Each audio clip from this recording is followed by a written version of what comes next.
flew the G200 for the first time in March of last year. During the first takeoff roll, I knew that I had something that was a whole lot more performance than my pits. The roll rate and the control pressures have just turned out to be a lot more than I could have dreamed that they were going to be. We're getting approximately 2,300 feet of vertical penetration out of straight and level full power. The roll rate has been timed on video, multiple rolls in excess of 500 degrees per second.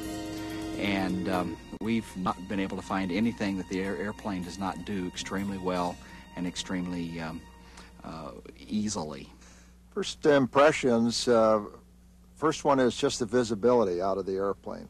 It really was quite good, especially after flying the pits or one of the yaks.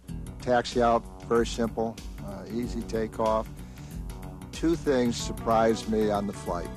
One, I knew it had a very fast roll rate, but I wasn't ready for how quickly and positively it stops the roll. If you're not exactly on when you neutralize the ailerons, every judge in the world will see the error.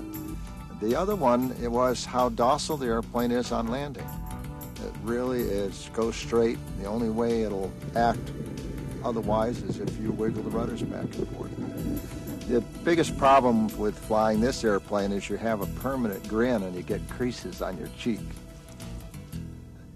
The design goals for the G200 were to build an airplane, a competition aerobatic airplane that could compete with the very best that was available in the world at an unlimited level and still be affordable. At the time I was flying a four-cylinder powered Pitts, and it looked like in order to be competitive, a person was going to have to go to a six-cylinder Lycoming. And I had a hard enough time just figuring out how to keep gas and oil and maintenance on my four-cylinder. And so I wanted to stay with that engine combination. And I felt that it was very important to go to a monoplane. Compared to Pitts, there really isn't a comparison. I do a lot of dual in an S2B, and it seems to me about the same way as going from the S2B and fly a decathlon. It's just a magnitude that large to jump up and fly this thing. The airplane is almost identical to how I designed it in the middle 70s. As I mentioned, I was flying a four-cylinder Pitts, an S1, and I knew that I wanted to go to a monoplane. And the most influential airplane at that time was Leo's Laser. And the only design change that I made from the first drawings in the 70s were when we saw the cap in the 1980 World Contest and the new, what we call the blunt nose slab-sided airfoils. That was really the only design change I made from the original drawings in the middle 70s. The construction of the aircraft is all carbon fiber. When I first drew up the airplane, it was my intention to build it out of steel tubing and a wood wing. I knew that it was going to be impossible to get the kind of horsepower to weight ratios and to keep the airplane as light as I wanted it with conventional building materials. I was real intrigued with carbon fiber and some of the composites that were just starting to become available. However, when I first designed the airplane, they simply were not available. The expense of those materials was such that to build a carbon fiber airplane would have cost me probably somewhere in the vicinity of $500,000. That's one of the reasons that we didn't see the airplane until the 1990s. The availability of composites, particularly the carbon fiber, simply was not affordable to a guy like me who wanted to build a small single-place aerobatic airplane. With the advent of some of the composite airplanes such as the Lancer, the Glasair, the technology has expanded. Also with the technology being available from the aerospace industry into the mainstream and into the private sector, the price and the availability both of composites has come into the affordable range for the average guy. Composites and used in primary structures is something that's relatively new to aerobatic airplanes. At the present time we have the Extra, the new Cap 231EX, the Sukhois, the Edge airplane here in this country, and but still a relatively small number of our aerobatic airplanes are built out of composites. When we look at the rest of aviation, however, composites are neither new or very novel. The technology that we're using has been well documented and well understood for a number of years. The Germans and Europeans have been building gliders out of composite materials for over 40 years.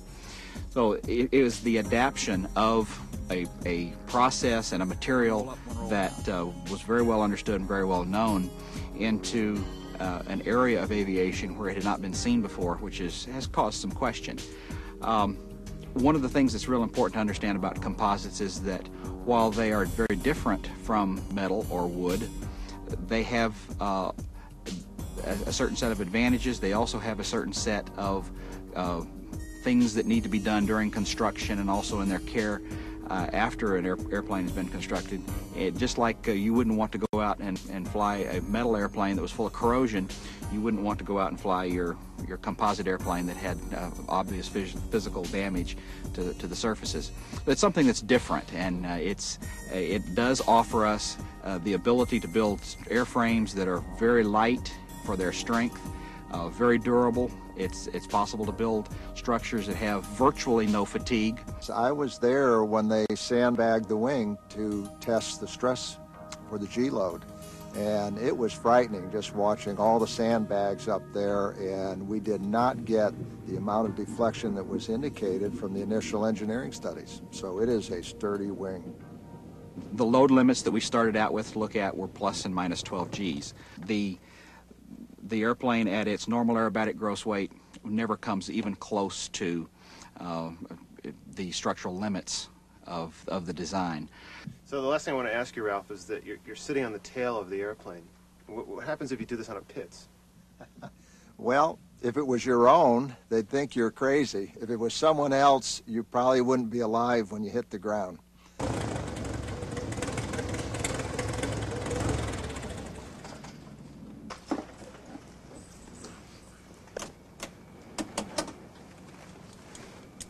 Howdy. There's been about 20 pilots that have flown the airplane. Why don't we turn it around and we'll get you briefed and let you go out and see how you like it. Okay, sounds great. All right. One of the big problems that you have as an aspiring aerobatic pilot, traditionally you start in an airplane like a decathlon and you fly sportsman. Now you move up into the intermediate advanced and you get a Pitts, completely different kind of airplane. And then to go unlimited, you have to go to some sort of a monoplane like this. You spend a lot of time learning the new airplane instead of the new maneuvers. Something like this, a nice docile airplane that performs well in sportsman, as you move up to the upper levels, all you have to do is learn the new maneuvers. Several things that we'd like to mention to you that you're gonna notice. First thing is the airplane's just absolutely straightforward. On takeoff roll, we normally leave the tail down, don't raise the tail a lot. The airplane wants to track real straight.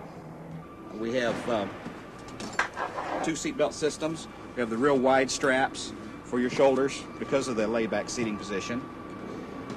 Secondary belts are blue, so they're a separate color, different color. The lay down seating position, you will not feel the G's like you do in your pits.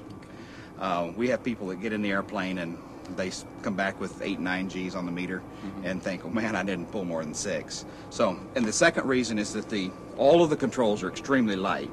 Just reach in there and feel how they feel. There's essentially no friction at all. Very fluid. In the ailerons or the elevators. You'll find all the controls pretty well harmonized. I don't think you'll find any surprises there. Again, like I said, snaps 110 knots or less until you really get the feel of it, and not over about 160 knots until you're really sure what you're pulling. Normally we don't ever use more than about 180 on any of the pulls. From 180 knots full power you can get virtually 2,300 feet of vertical penetration. So we find we never need more than that. And we've got the G meter right there in the center so you can kind of keep an eye on it. And I guess the third reason is that the airplane is very, very clean, so it will pick up speed quickly. In order to slow the airplane down, all you got to do is pull the power off. With power off and the prop forward, on a straight vertical down line, the airplane will only do 140 knots. It just won't go any faster than that. So that big prop out there is acting as a brake. Go ahead and just foot right in the middle of the set and stand up. That looks good.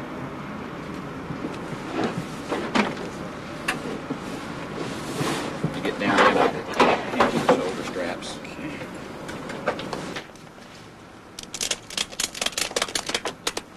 Okay. Just run this straight forward. You're latched in.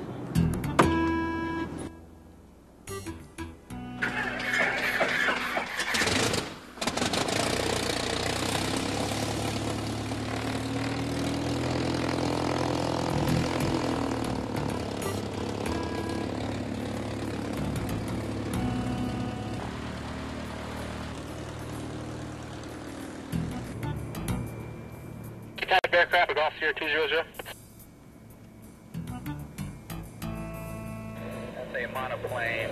GS 200 is the type aircraft, same numerals. Jim? Yeah, is that Earl? Is that your new one? Negative. It's a prototype they're testing, a new monoplane. Looks good. Golf Sierra 200, runway 30, cleared for takeoff. Oh, you're on the way back. 065 Yankee to Sky, over the runway, and then you can run down the runway 70.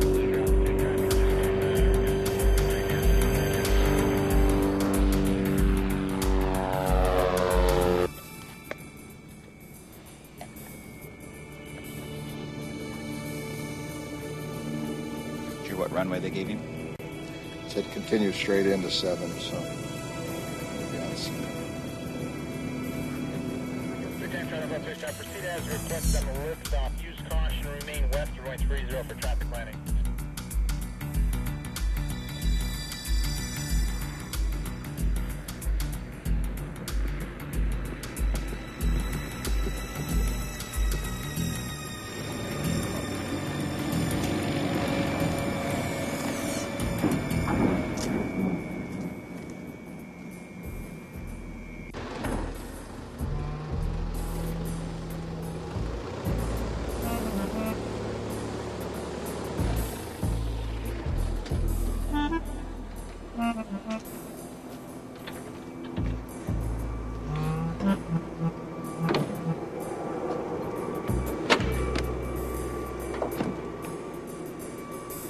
What do you think? I don't know where to start. I guess the best response is no response. I'm speechless. You think it and it does it. It's that simple. I would 2 fingers, rest of my forearm here. That's all I did.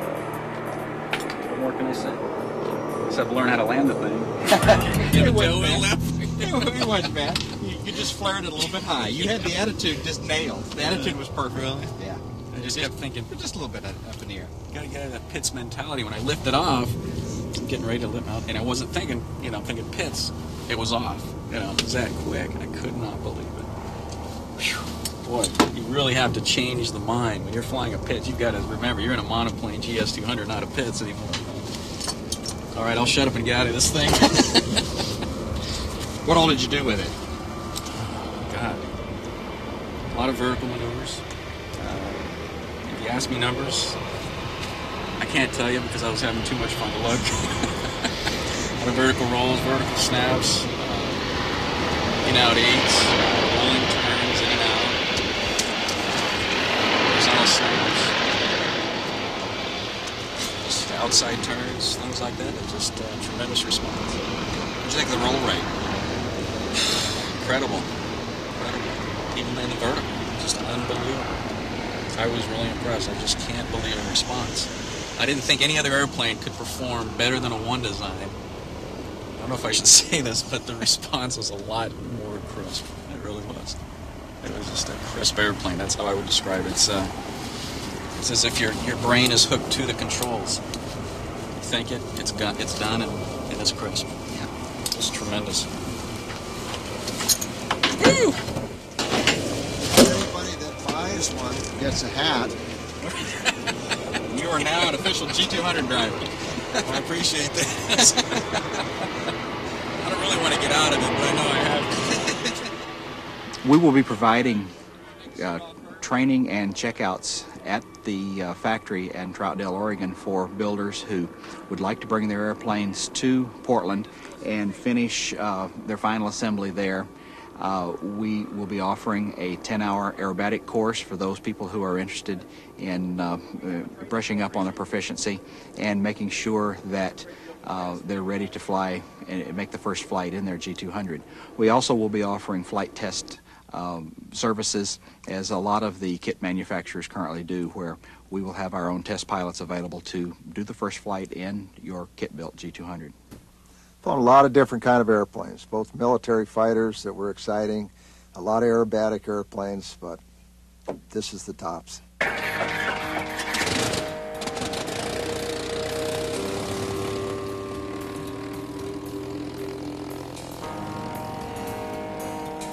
Ground, experimental 5296 Echo, taxi, VFR eastbound. Experimental 96 Echo, roger, taxi to runway 30, winds 280, altimeter 3014. Roger, going out 30. And 96 Echo, say type aircraft, sir? Yeah, 96 Echo is a Giles G200. It's a competition aerobatic airplane.